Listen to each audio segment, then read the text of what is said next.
Hola, buenos días, buenas tardes, buenas noches, dependiendo de la hora en la cual nos estén escuchando, queridos podescuchas de Sin Atributos.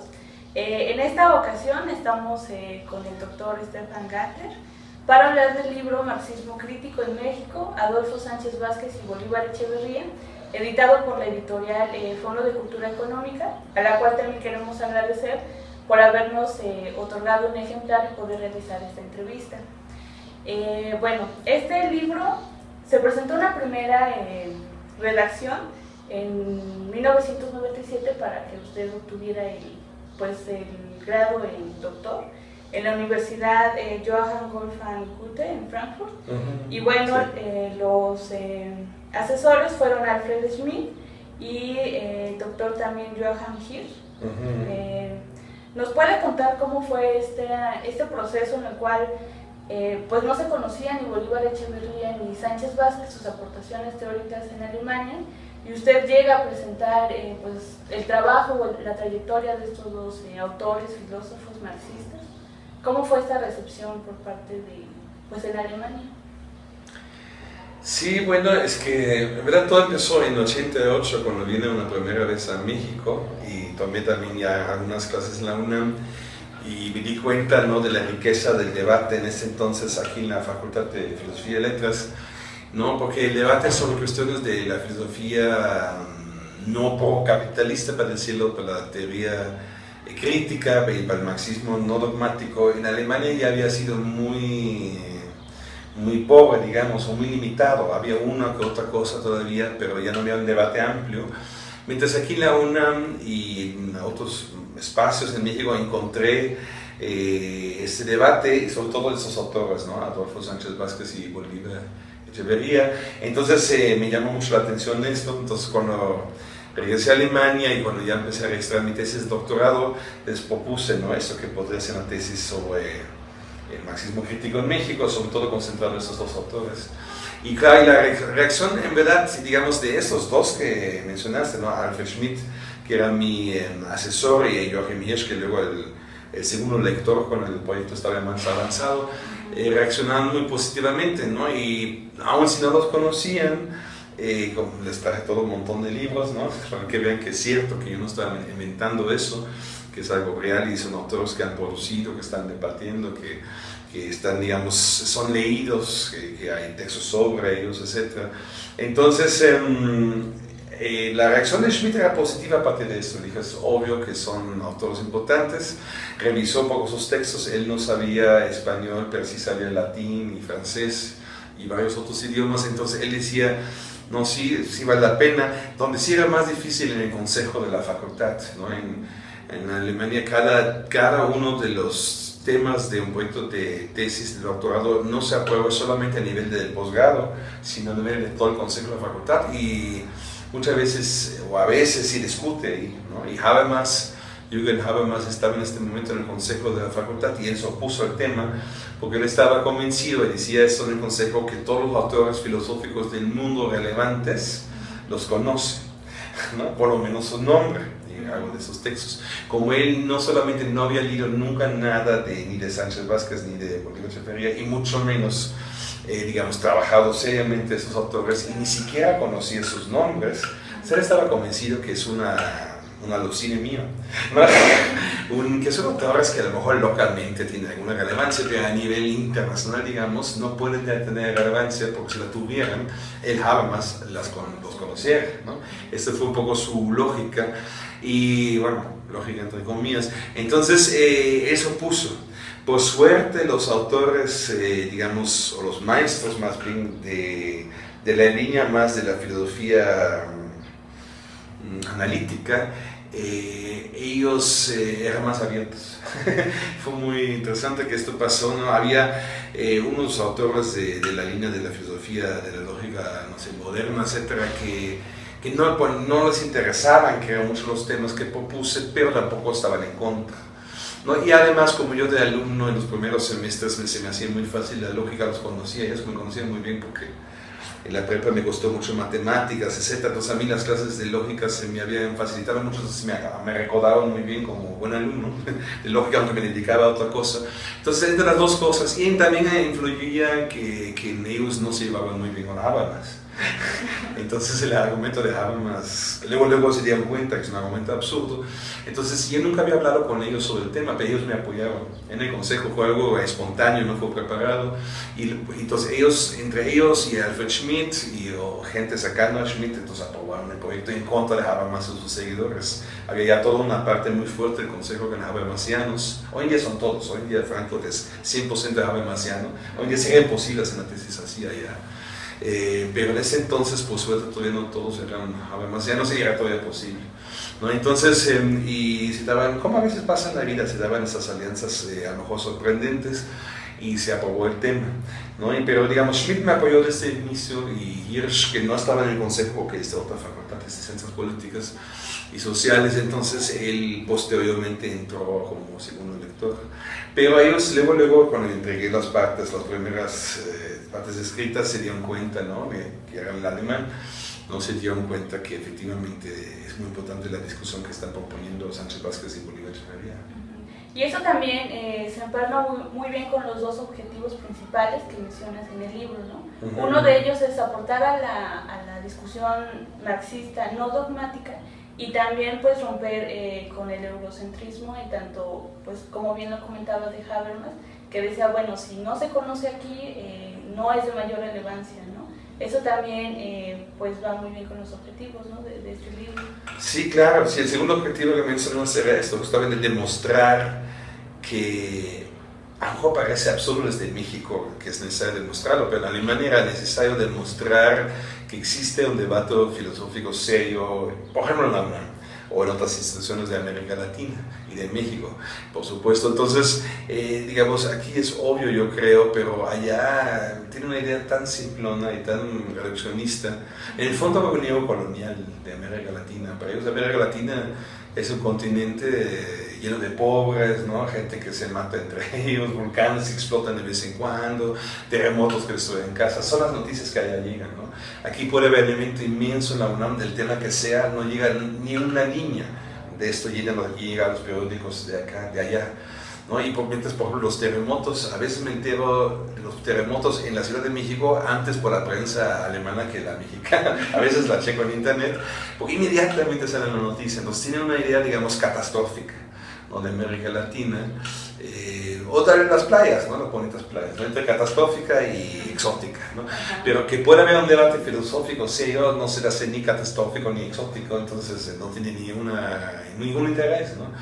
Entonces, este fue el primer, digamos, intento.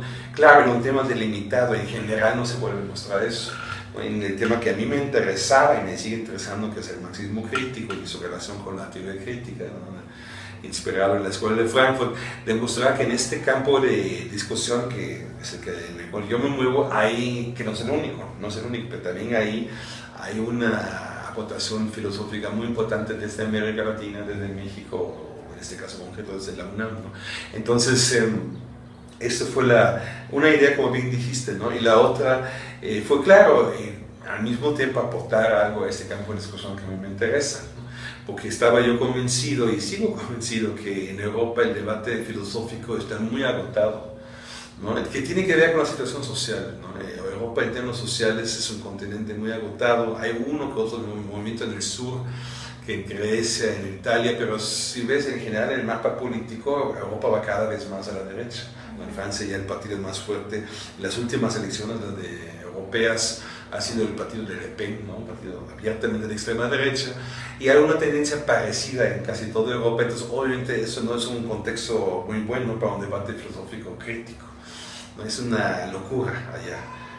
Por esto Habermas y sus seguidores se han alejado tanto de la teoría crítica original, porque no quieren, digamos, perder la conexión con los debates establecidos, ¿no? Por esto, digamos, se fueron hacia una posición menos anticapitalista para no ser visto como unos locos, ¿no? En Europa hoy en día decir que el sistema social en cuanto tal como existe desde sus principios es equivocado, casi nadie se atreve a decirlo en términos de debate filosófico. Entonces esto en México en ese momento ha sido totalmente diferente, ¿no? A Sánchez Vázquez y Bolívar Echeverría y otros, pero son los dos que más me convencieron, ¿no? Claramente dijeron que hay un problema estructural en la forma de la producción capitalista, y luego desarrollaron sus reflexiones filosóficas más complejas en este contexto. Entonces esto me interesaba, dije, aquí todavía hay una aportación al marxismo crítico y podemos en Alemania, en Europa en general, aprender de ellos, ¿no? No solamente demostrar que hay algo, sino incluso mucho más que esto, podemos aprender de las aportaciones. Lo malo es que en Alemania la gente está tan convencida que no se aprende nada de México, que el libro, aunque se publicó en Alemania, allá no circuló mucho. Sí circuló, y algunos especialistas lo leyeron, pero circuló aquí mucho más, ¿no? Aquí se han vendido fácil 10 veces más de ejemplares de este mismo libro que en el original alemán, porque allá nada más ven México y filosofía y les parece una combinación absurda. ¿No? Como también se parece absurdo el mole, ¿no? Lo de lo picante se mezcla con chocolate, así también les parece inimaginable esta combinación. También la combinación México con filosofía les parece algo que no puede existir. Hay cosas que no combinan según la ideología alemana y europea, y una de estas es ¿no? Sombreros y cactus, que es la imagen del mexicano, ¿no? Que todavía tiene allá con reflexiones filosóficas de alto nivel. Dice cómo un mexicano en la sombra del cactus va a entender a Hegel, ¿no? Para decirlo así muy brutalmente, pero el fondo es la idea que tienen, ¿no? Hay como en el desierto, ¿no? Que a torturas apenas logran sobrevivir, van a poder hacer debates filosóficos. No tienen idea, ¿no? Ni siquiera físicamente tienen idea que es, por ejemplo, la UNAM, otras universidades del país, y mucho menos el debate que hay dentro de esas instalaciones, no se lo pueden imaginar. Bueno, nos hablas de la vida de dos autores que a lo largo del libro se va a describir como a revitalizar, inclusive acá también en México, los debates. Sánchez Vázquez, bueno, es un... en la primera parte del libro nos hablas de la vida tanto de Sánchez Vázquez como de Bolívar, ¿no? Sánchez Vázquez viene huyendo también de la persecución franquista, logra llegar en 1939 acá en México, y posteriormente Bolívar Echeverría lo hará en 1968, ¿no? Pero también acá algo que me pareció muy relevante es que toda esta oleada de exiliados españoles en México vinieron también a traducir textos, a traer temas a debate, que posteriormente, bueno, se dio, ¿no? En un ambiente de gran debate. Tan es así que en el libro mencionas que Sánchez Vázquez de cierta manera vino a poner un escenario de debate y también pues un escenario favorable institucionalmente dentro de la UNAM, que bueno, sirvió posteriormente a Bolívar Echeverría para que desarrollara también pues su pensamiento, ¿no? En ese sentido también a lo largo del libro mencionas que una categoría que principal como en el pensamiento de estos dos grandes personajes pues es la praxis, ¿no? ¿Cómo es que lo retoman a partir de Marx? ¿Cómo es que Marx, pues, en tanto que viene a romper el idealismo alemán como también el materialismo precedente, está pensando la praxis y cómo es que lo retoma posteriormente tanto Sánchez Vázquez y posteriormente Bolívar? Sí, entonces primero algo sobre lo de la huida de Sánchez Vázquez, ¿no? Y su recepción aquí. Yo creo que eso es algo importante, ¿no? En la historia mexicana, que a partir de la Revolución Mexicana, que a su vez, digamos, tiene se puede, digamos, desarrollar plenamente por los eventos anteriores como la independencia, la reforma, etcétera. Entonces, que a su vez, de alguna manera, creo yo, cosechan de tradiciones prehispánicas en ciertos momentos. Entonces desemboca finalmente en esta época en el gobierno del general Lázaro Cárdenas, Entonces esto que hemos sabido, ¿no? Abre las puertas y incluso van a barcos, ¿no? Y el primero es el Sinaya, en el cual llega Sánchez Vázquez, como dices, entre 1939. Entonces es, por un lado es una huida, es cierto, y al mismo tiempo es como una recepción, ¿no? Que Sánchez Vázquez toda la vida, una y otra vez no se cansaba, ¿no? Agradecer a México, a su gobierno, a su población, a los dos, al país, de haberlo recibido a él y muchos miles más de refugiados españoles. Entonces era, en ese sentido era no solamente un exiliado, sino alguien que realmente fue recibido de alguna manera con los brazos abiertos acá. Entonces finalmente trabaja en la UNAM, etc. Entonces yo creo que es muy importante ver eso, con la historia mexicana permitió eso, ¿no? Permitió una apertura descomún, ¿no? En la historia del siglo XX es muy poco común, más bien creo que es único, ¿no? Se sabe que sobre todo la gente como Sánchez Vázquez, que eran marxistas y eran comunistas, pero al mismo tiempo ya tenían a partir de cierto momento ciertas dudas y todo lo que hacen en la Unión Soviética es totalmente correcto. Entonces para ellos en verdad no quedaba alternativa que México, fue el único país que los recibió, gente con esta característica, sea de izquierda claramente definido. En Estados Unidos no los querían si fueron tan claramente comunistas, etc., pero tampoco podían a la Unión Soviética por una cierta perspectiva, por lo menos incipientemente crítica. Entonces, México era no solamente una opción, sino era la opción para este tipo de personas. Entonces, en ese sentido, insisto, es más que una huida, también es como un proceso de mutuo enriquecimiento, ¿no? La vida de Sánchez Vázquez se enriquece por su presencia en México, y creo también México, como con todos esos exiliados de izquierda, con proyectos revolucionarios, como tuvo un apoyo a su propio proyecto inspirado en la propia revolución unos años antes, ¿no? Entonces, pero, y claro, Bolívar Echeverría es un poco diferente, él es otra generación, él llega en 68 acá, pero más o menos, pero definitivamente parece que 68, y él no huye tal cual, pero lo sacan de Alemania, ya no quieren a Bolívar allá, ya no le dan una nueva beca ni tampoco una nueva visa, porque saben que se vinculó demasiado con el movimiento del 68, con Uriduch, etc. Entonces, no es tan dramático como el caso de Sánchez Vázquez, no es que yo sepa cosa de vida y muerte, pero también es como un alejamiento político de Alemania, donde vivía 5 o 6 años, y también de su país de origen, es Ecuador, donde no puede regresar porque hay una dictadura militar que él sabe que sí podría poner en peligro su integridad, hasta física, si va allá. Entonces vine a México. Entonces, en ese sentido, a pesar de todas las diferencias, hay algo en común, también como un país que le abre de alguna manera, insisto, un poco menos dramático, pero de alguna manera también le abre las puertas a él, o él encuentra aquí un lugar donde trabajar y vivir, etc. ¿No? Entonces, esto de la praxis no es casual, creo que Sánchez Vázquez lo trabaja tanto. De Bertolt Brecht, donde dice el escritor alemán, hay una cita que dice que ni nadie entiende tanto los procesos dialécticos como los refugiados, porque como su vida misma depende de cada momento político, como en cada país el gobierno cambia su postura y su política, la misma población la puede cambiar.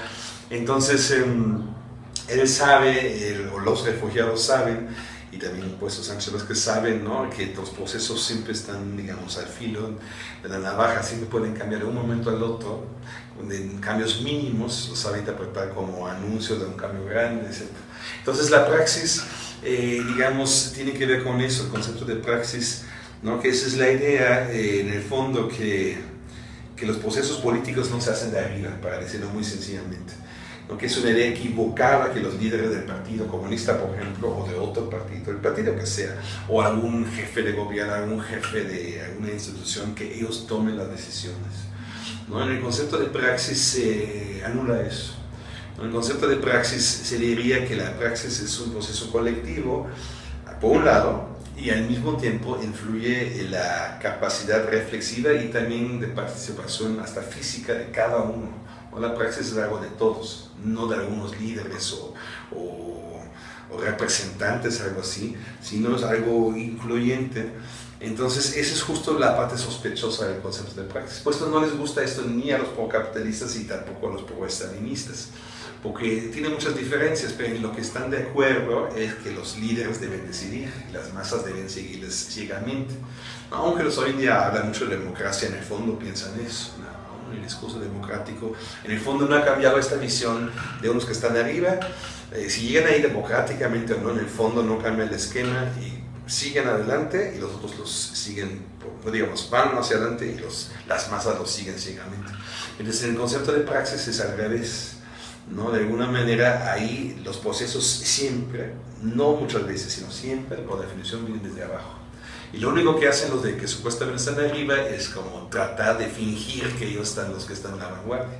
Es un teatrito, ¿no? Entonces, los procesos reales siempre son desde la base social. Entonces, es un concepto muy rebelde. Un concepto, digamos, absolutamente, aunque Sánchez Vázquez no usa la palabra, pero se podría llamar en la tradición de la teoría crítica un concepto antiautoritario, ¿no? Porque diría él, Sánchez Vázquez, la praxis es siempre la unidad de reflexión crítica y acción física. Y esta unidad, insisto, no se puede dar de manera abstracta, sino que solo en los individuos. Que claro, individuos organizados, individuos que trabajan conjuntamente, esto sí, pero trabajan conjuntamente porque ellos así lo decidieron y así lo entendieron, no porque alguien les dijo, alguien los obligó o algo así. Entonces, o porque alguien sea el espíritu, no sé, el líder, pues, algo así. Cuestionando también esa idea de la naturaleza humana, ¿no? Que está dada, ¿no? Que también, pues la idea de praxis también es romper, ¿no?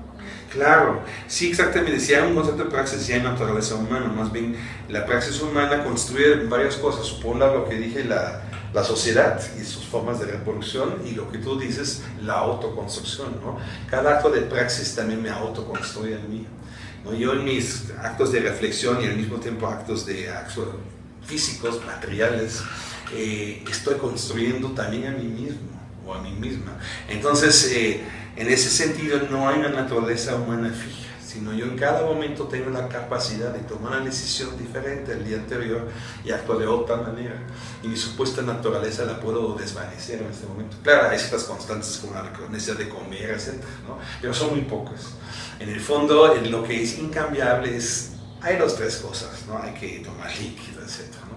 Pero en la gran mayoría de las decisiones son realmente dependiendo a partir de la praxis cotidiana, ¿no? Porque esa es la otra. Claro, la praxis política también es importante, y la praxis artística es importante, la científica es importante, pero la central es la cotidiana, ¿no? Eso de cada día reproducir mi vida, de cada día reorganizar mis relaciones con mis amigos, con mi, no sé, familia o lo que sea, con quien vivo, etc. Esa es la praxis más importante de todas. Que también ahí está presente la praxis productiva, y la productiva, si voy a una fábrica, por ejemplo, esa es parte de mi cotidianidad, obviamente, pero todo eso sería el concepto de praxis central, ¿no? Porque a veces hay un mal entendimiento y se piensa en la izquierda que la praxis central es la praxis política, en términos muy restringidos de la palabra política. No voy a una reunión y hago una marcha. Si entiendo política así de manera limitada, entonces he equivocado. Si lo entiendo muy ampliamente, como Bolívar trata de hacerlo en algunos textos, ¿no? Él distingue a veces entre la política y lo político sería lo amplio. Si lo entiendo en ese sentido, sí, lo político sería muy importante, sería la praxis de lo político, dentro de lo político, pero hay que ser cauteloso, ¿no? Realmente es un concepto que influye sobre todo, o tiene su presencia sobre todo en la vida cotidiana, y también en ese sentido es antiautoritario, porque en la vida cotidiana el gran líder no se distingue realmente del miembro X de un partido. Los dos comen, ¿no? Tienen con la pareja o lo que sea, una vida, digamos, íntima, una forma de vestirse, aunque sea diferente ropa, pero tiene una necesidad de vestirse, etc. En el fondo no se distingue tanto. Entonces, puesto si uno se fija en la vida cotidiana, de manera implícita deja atrás un poco estas falsas ilusiones de un líder que nos va a llevar a la felicidad, ¿no? Entonces, en ese punto, aunque Sánchez Vázquez no lo dice tan explícitamente como yo ahorita, en el fondo creo que está en su teoría de la praxis, ¿no? Es un concepto que trata de, como dijiste, por un lado romper con el idealismo, que sí lo introduce, pero de manera muy, digamos, espiritual, y también trata de romper con el materialismo que nos quiere reducir a necesidades físicas, el materialismo mecanicista, ¿no? Entonces, Sánchez Vázquez, siguiéndole a Marx, y se usa el concepto de praxis revolucionaria, sobre todo en las tesis sobre Feuerbach, no trata de reconstruir un marxismo, digamos, desde abajo, un marxismo crítico, que tiene que ver con su conflicto dentro del Partido Comunista Español, ¿no? Sánchez Vázquez representa por varios años los miembros exiliados en México ante la jefatura del partido en París, que son mucho más pro-estalinistas que los miembros acá. Entonces él ahí se da cuenta que algo raro pasa, que los miembros de esa masa de comunistas españoles en México tienen mucho más claro el proceso histórico que sus líderes en París. Bueno, los líderes de París no entienden nada en el fondo, tienen una visión muy cerrada, muy unidimensional del proceso, muy acríticos con los problemas, los crímenes del estalinismo. Entonces aquí los miembros, los de abajo, obreros, gente así, también intelectuales, ¿no?, que entienden mucho más el proceso. Entonces yo creo que en su propia praxis política se da cuenta de eso, que los líderes muchas veces son en verdad los últimos, ¿no? Aunque se autodeclaran la vanguardia, en general son los que aprenden a estar último. Eso pasa casi siempre así con los supuestos líderes. Entonces eso es lo interesante del concepto de praxis. Y como ahorita lo veo más desde el punto de vista político, organizativo, tiene un lado filosófico también, pero eso es como la consecuencia política del concepto de praxis. Y claro, y Bolívar Echeverría tiene una visión un poco diferente sobre eso, pero él, ¿cómo decirte, no? Bolívar tiene un cierto temor que el concepto de praxis de Sánchez Vázquez y de Marx también sean demasiado optimistas, como si la praxis pudiera cambiarlo todo. Él insiste un poco más, y creo una es una entrevista con él sobre este tema, donde él insiste que hay una cierta densidad histórica que no se puede, por un lado, tan fácilmente cambiar, no se puede cambiar tan fácilmente, y a lo mejor ni siquiera es deseable cambiarla tan fácilmente, ¿no? Ciertas cosas básicas de la vida, es las costumbres, por ejemplo, cómo se prepara, por ejemplo, la comida en México, a partir de la tradición, una experiencia de mucho tiempo, no mucho antes de la llegada de los europeos. Obviamente ya había una tradición complejísima culinaria acá, y no necesariamente por su edad, su viejez, entre comillas, es menos buena que una más reciente, ¿no?, que apenas se introdujo. Entonces el concepto de praxis, Bolívar teme que podría ser demasiado progresista, ¿no?, demasiado así, el actuar todo el tiempo nos hace ver nuevas cosas. Aunque en lo personal pienso más como Sánchez Vázquez, que al contrario, que el concepto de praxis, insisto, como es un concepto de la cotidianidad, tiene una cierta resistencia, creo, a estos procesos de supuesta renovación desde la política, o desde los grandes inventos, los grandes líderes, sean científicos, sean espirituales, sean políticos.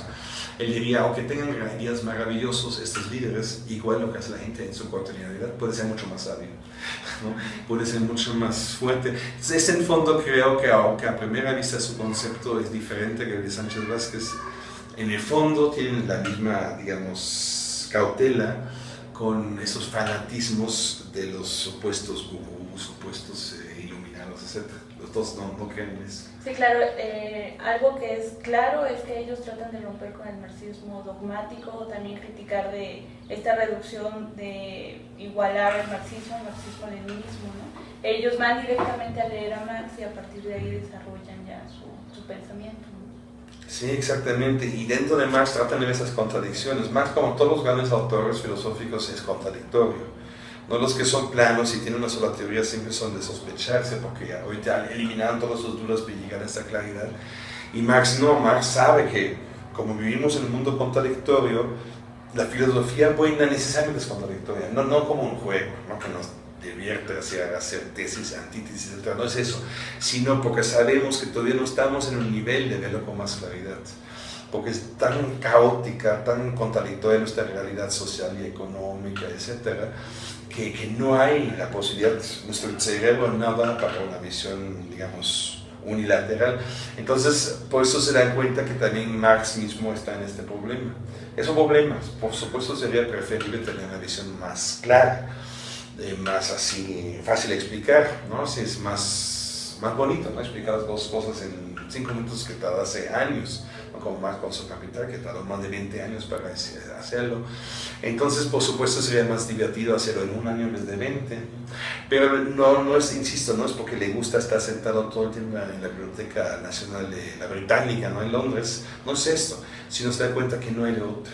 Entonces, aquí las cosas son contradictorias, y en este contexto, ¿no?, él retoma de tradiciones filosóficas tan diferentes como lo que comúnmente conocemos, como mencionaste, ¿no?, idealismo y materialismo, que son términos que habría que discutir. Pero bueno, si lo dejamos ahorita así, ¿no? La tradición idealista sí ve en general la aportación de la creatividad humana, del espíritu humano, su capacidad crítica, etc. ¿no? Kant, etc. Esto con mucha claridad, ¿no? Pero con el problema que lo limita sobre todo a aspectos mentales.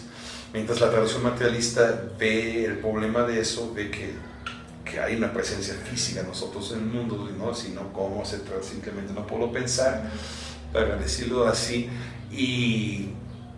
pero con el peligro que muchas veces se vuelve mecanicista y reduce el ser humano casi un cristal complejo, un animal. Entonces Marx lo que trata de hacer es confrontar las dos tradiciones, ¿no? Entonces sacar el concepto de praxis del contexto idealista, ¿no? Y darle un espíritu, bueno, no espíritu, pero un contenido materialista, que es muy difícil hacerlo porque el concepto de praxis, insisto, tiene una herencia innegablemente idealista. Esa es la razón porque, por ejemplo, Sánchez Vázquez me contó eso, porque la Unión Soviética no quería publicar Filosofía de la Praxis, ¿no? Que trabajo mucho en mi texto, porque nada más bien con el título dijeron, ¿cómo que praxis? Ese es un concepto idealista, dijo el gran jefe de la filosofía soviética. No dijo, esto no podemos publicar, el libro de Sánchez Vázquez, ni siquiera se tomó la molestia del índice, nada más con el puro título del libro dijo, esto no vamos a publicar aquí en ruso, porque no nos interesa esta forma idealista de leer a Marx. Y de alguna manera tiene razón, digo, no tiene razón que no lo publicó, pero tiene razón que hay un espíritu idealista en el concepto de praxis. Ese es innegable. Y es un problema, porque Marx quiere ser materialista, Sánchez Vázquez también lo quiere ser, y lo son de alguna manera, persisten como metiendo, digamos, elementos filosóficos ajenos dentro de la teoría, que en verdad no caben, en verdad no deberían estar ahí, pero al mismo tiempo los necesitan para superar el marxismo dogmático. Entonces, los críticos al concepto de praxis no están alucinando cuando dicen que hay una cuestión idealista. Incluso los críticos de la teoría crítica, ¿no? De la Escuela de Frankfurt dicen algo muy parecido. Ellos dicen que la teoría crítica tiene elementos teológicos, que es una crítica parecida, ¿no? Como elementos no plenamente materialistas quieren decir, y tienen razón, ¿no? Entonces, digo, no debería que tener razón que es teología, no debería esto, pero tiene razón que elementos que no son estrictamente materialistas, en ese sentido tienen razón. Y claro, Marx, igual que la teoría crítica, diría, es cierto, pero ¿cuál es el problema? Es preferible eso que tener un materialismo dogmático, cerrado, que no ve la realidad humana en su complejidad. Sabemos del peligro, sabemos que nos metemos en terreno ajeno, en terreno, digamos, resbaloso, pantanoso, pero ni modo, ¿no? Es mejor esto que decir puras falsedades, ¿no? Entonces, ese es un poco lo que hace Marx, y por eso es tan fácil de malentenderlo, como él hace esta confrontación tan extraña entre idealismo y materialismo. Era tan fácil para los marxistas dogmáticos decir, leemos el Marx puro, no el Marx joven que era un idealista y humanista, tenía ideas medio cursis en la cabeza, sino vamos al Marx científico, diría Althusser, ¿no? Y vamos al marxismo científico y dejamos afuera los elementos idealistas, ¿no? Entonces, que es muy simpático a primera vista y muy atractivo porque se simplifica el pensamiento y se puede de repente explicar el Capital, que es una obra de más de 1000 páginas, en un texto mucho más corto que Althusser, se llama Lee el Capital, ¿no? Lee el Capital, y ahí de repente parece que todo se puede decir en la quinta parte de páginas. Pero eso solo funciona pues, porque quitan todo el carácter dialéctico de la obra. Entonces lo que hacen los dos autores con bien dices es rescatar este carácter contradictorio de Marx, ¿no? Y digamos, rescatar la complejidad de la obra que ya se había perdido. Por lo mismo son tan difíciles de leer. Los dos son autores muy difíciles, ¿no? Pero por lo mismo, porque no se toman, digamos, no se dejan engañar por las falsas simplezas, ¿no? Como también a veces la filosofía se pone en moda. Bueno, con Sánchez Vázquez podemos, lo que él califica en su obra de Filosofía de la Praxis como la obra donde culmina su pensamiento marxista, ¿no? Toda la trayectoria que ya tiene, que inclusive lo lleva como a varias veces a anexar capítulos, quitarle mejorar de cierta manera lo que se viera reflejado cómo él estaba pensando y retomando el concepto de praxis, ¿no? En Bolívar Echeverría te basas en dos textos y retomas también esta cuestión que señalaba Bolívar en tanto a la crítica a la izquierda, que más bien se estaban como que centrando mucho en la cuestión de la reproducción del valor que lleva la vida a la modernidad capitalista, y de repente perdían de vista como el valor de uso, ¿no? Que también cómo se comportaba el capitalismo, dependiendo, ¿no? Como en donde se había desarrollado. Y eso los lleva también como a tener a proponer diferentes proyectos de emancipación, ¿no? ¿Cómo se da esto? Sí, bueno, tal vez sobre lo primero que dices, las diferentes versiones del libro La filosofía y la praxis de Sánchez Vázquez, no es algo importante porque Sánchez Vázquez varias veces mencionó en pláticas que es un problema que mucha gente de su generación o de los que leyeron el libro cuando salió por primera vez ya no se enteraron o ya no leyeron la segunda versión, ¿no? El libro obviamente sale, si no mal recuerdo, en 67, en 1967, y apenas en 85 se publica la segunda versión, casi 20 años después, ¿no? Entonces, y esta segunda versión es muy diferente a la primera, ¿no? Pero muchos de los que leyeron el libro originalmente ya no se tomaron la molestia de leerlo, y por eso se quedaron algunos con la idea que Sánchez Vázquez es más cercano al marxismo dogmático de lo que él quería estar, porque efectivamente la primera versión del libro todavía es un poco más dogmática, y él lo cambia con bastante énfasis para la segunda edición, que la hace en los 70s, pero por alguna razón que desconozco la publica hasta 85. Entonces, donde, por ejemplo, lo que hace es introducir un capítulo que antes no existía sobre Lenin. Antes Lenin está en casi todo el texto implícito, pero no hay un capítulo sobre él. Entonces lo que hace Sancho es sacar esta presencia implícita de Lenin en casi todo el libro y hacer un capítulo específicamente sobre Lenin. Y implícitamente creo que se puede leerlo como, implícitamente creo lo que hace Sancho con eso, es decir, que Lenin y Marx no es lo mismo. Un poco lo que hace el rato dijiste, no es cierto que el marxismo y el leninismo son lo mismo y que podemos llamarlo entonces marxismo-leninismo, esta forma de pensar o esta teoría, sino son dos teorías. Que Lenin, por supuesto, leyó a Marx, en algunos aspectos centrales se inspiró en él, pero hace su propia teoría para bien y para mal, ¿no? Entonces Sánchez Vázquez trata de, creo, ver con más claridad esto en la segunda edición de La filosofía de la praxis, y pues hace todo el capítulo sobre Lenin, diferenciándolo en algunos aspectos de Marx, en otros no, digamos, hace las dos cosas, ve la cercanía y ve la diferencia entre los dos autores, mientras antes estaba el Lenin, insisto, en implícito. Y otra cosa que cambia es, por ejemplo, una pequeña nota al pie de página donde habla bastante mal de Marcuse, la teoría crítica la anula, etc.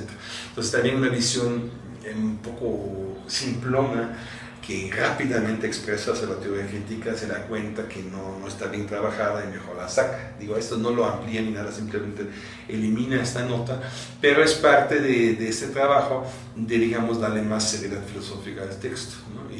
Y hace una crítica al concepto de partido de Hegel, que ahí no cita la teoría crítica, pero se nota que la crítica que Marcuse hace al concepto de partido en Lenin, que en la primera edición lo rechazó, en la nota al pie de página, en la segunda, aunque ya no lo cita Marcuse, implícitamente retoma ideas de él, creo yo, o por lo menos se asemeja a él.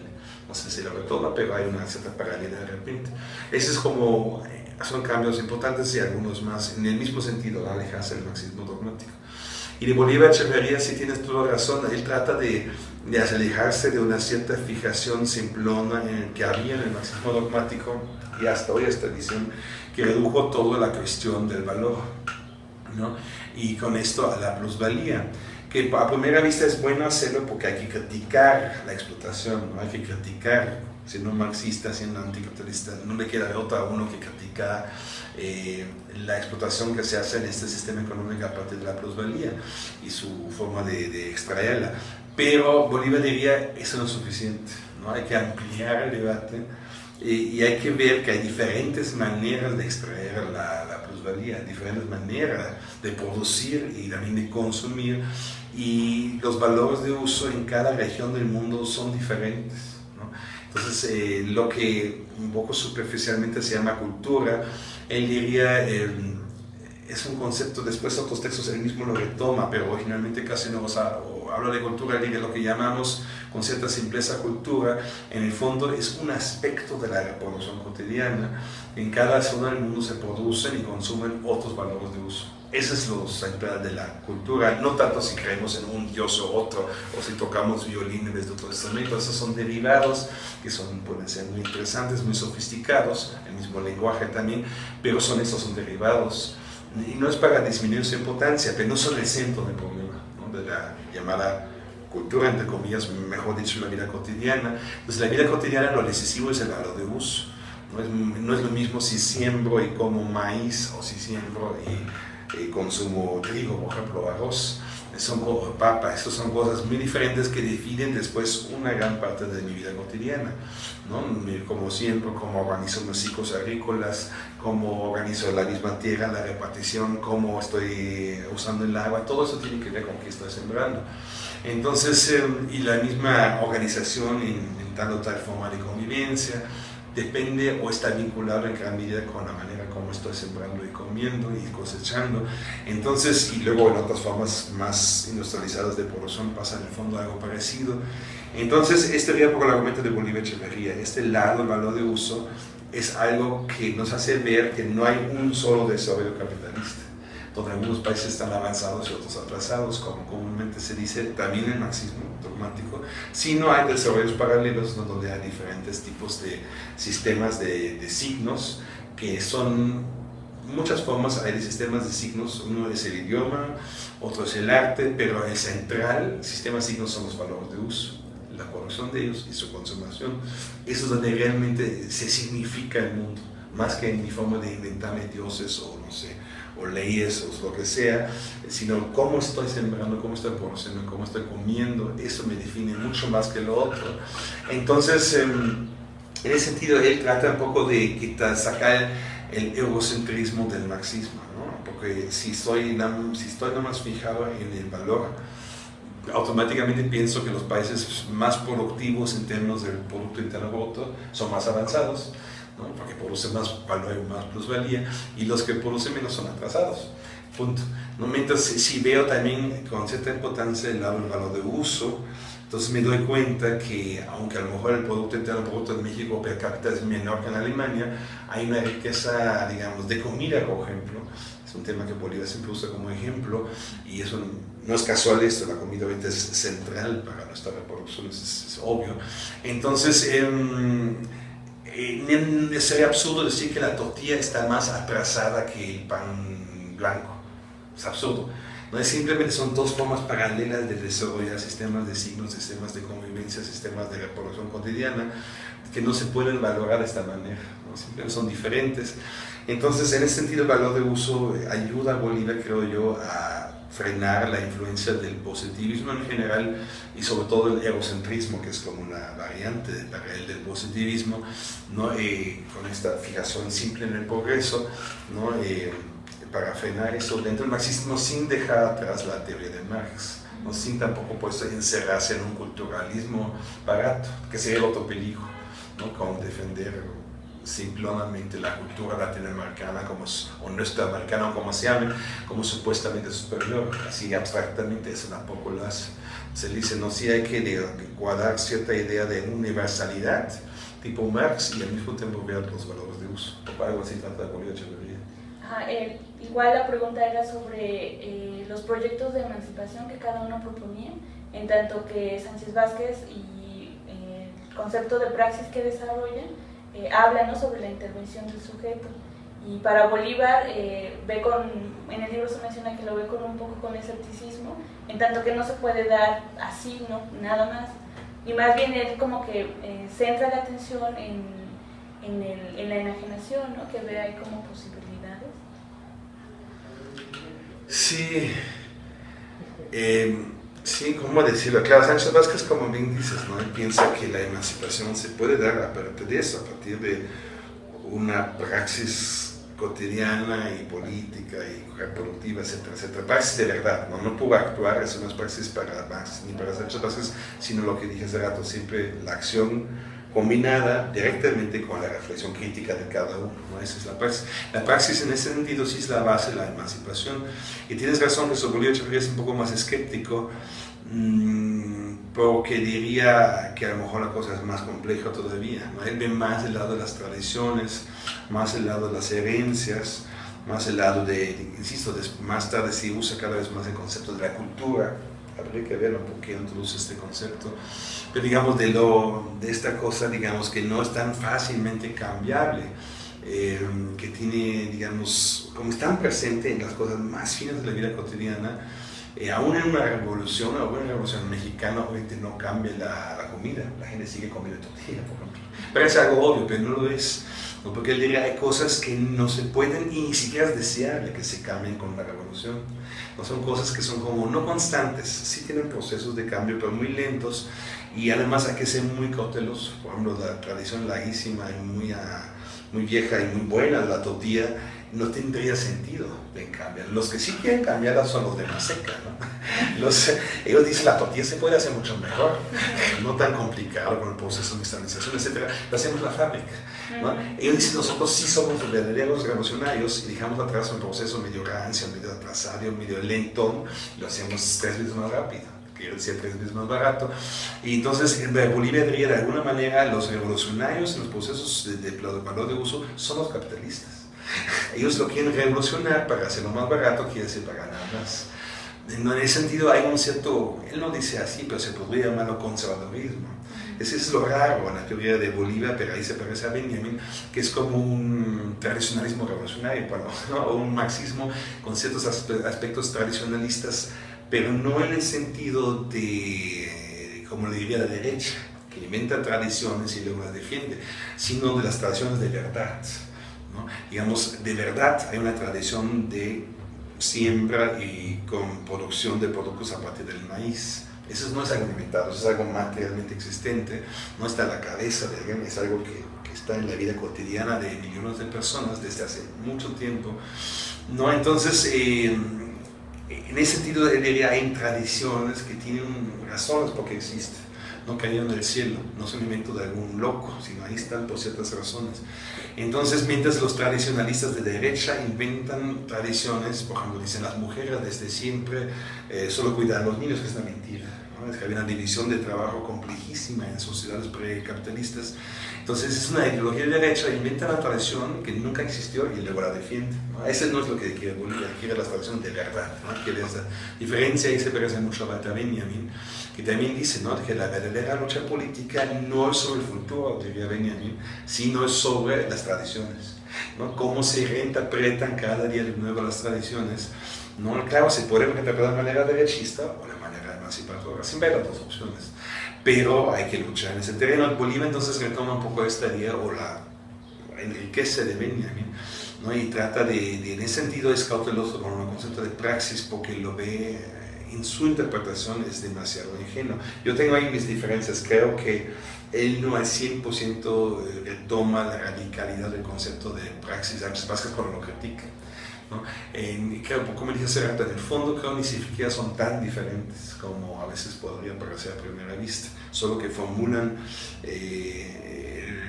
los dos tienen una cierta visión crítica hacia una visión ingenua del progreso. Lo formulan de manera diferente, pero ¿no? También cuando Sánchez Vázquez insiste en la reflexión de cada una praxis, es algo que frena los procesos. ¿No? Es mucho más rápido un ejército de 10.000 personas con un solo líder que decide y los otros sin pensar le siguen, ¿no? En términos de velocidad, la praxis es contraproducente, praxis en el sentido radical, Sánchez Vázquiana y marxista, ¿no? Donde cada uno piensa y reflexiona y toma sus decisiones. En ese sentido, esta lentitud, digamos, existe también dentro del concepto de praxis, algo que a lo mejor a primera vista no se ve, y Sánchez Vázquez no insiste en ello tanto como yo ahorita, pero implícitamente existe. En ese sentido, creo que los dos en el fondo sí tienen esa visión más cautelosa de cómo han funcionado y cómo podrían funcionar procesos revolucionarios, de manera mucho más, insisto, insertado en la vida cotidiana, no tanto algo de los grandes héroes. Bueno, ya para finalizar, ¿qué viene para el libro? No sé, nuevas ediciones. Bueno, sí, lo que se va a hacer, lo que ya se hizo, que todavía falta de imprimirlo, es la edición en inglés de este libro, ¿no? Que, bueno, es como sabes, un idioma bastante, digamos, usado a nivel mundial, pues es importante que los libros también de repente aparecen en este idioma, entonces se va a publicar en un año, parece, ¿no? En inglés. Entonces sí, fue mucho trabajo porque la forma de escribir en el mundo anglosajón es muy diferente. Nos fue varios años de pleito prácticamente con los editores que querían cambiar el estilo, etc. Entonces era toda una lucha, ¿no? Y en parte ahí entendí por qué Bolívar nunca publicó nada en inglés Y de Sánchez Vázquez hay varios libros publicados en inglés, Filosofía de la Praxis, Ideas Estéticas de Marx y otros, pero revisé un poco las traducciones y muy buenas creo que no son, pero ya entendí por qué, porque realmente es un lenguaje tan diferente, el lenguaje filosófico en inglés y en español son muy diferentes. Entonces, realmente era un problema de más o menos traducirlo en inglés sin que se pierda todo, ¿no? Y sin tampoco violentar el inglés, que tiene ahorita su propia tradición también.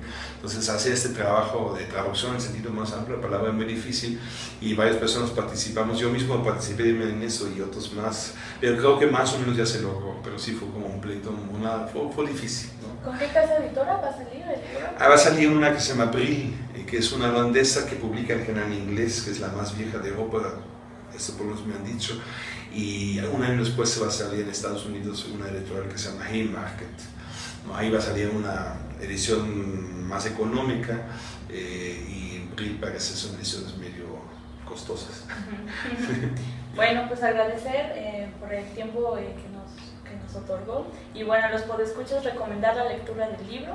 Igualmente agradecerle otra vez a la casa editora Fondo de Cultura Económica por habernos proporcionado un ejemplar, y bueno, esperamos haya sido de su agrado, les haya ayudado en la reflexión personal, y bueno, pues nos vemos en el siguiente episodio y muchas gracias.